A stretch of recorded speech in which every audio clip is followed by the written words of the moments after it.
خب برابرش اگه یادتون باشه من یه دونه سری از ویدیوهای بی ام جی داره بود که ماشینای ایرانی رو با هم دیگه حالا رقابت میدادم، یعنی مثلا با هم دیگه مقایسهشون میکردم و خیلی بازده خوبی میگرفت، خیلی هم شما استقبال میکردیم.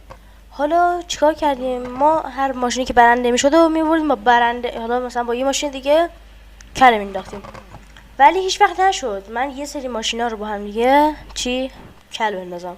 پس امروز قراره که بریم دو تا از ماشینایی که با هم دیگه کل انداختیم، یعنی مقایسه نکردیم، کل انداختیم میشه مقایسه نکردیم رو با هم دیگه مقایسه کنیم. بازم یادم نیست ولی فکر کنم مقایسه نکردیم تا اونجایی که من یادم، و بریم ببینیم این دوتا چه میکنن. پژو پارس و 405 خالی. خب برابرش اولین تست سرعته. بریم ببینیم چقدر میره این ماشین.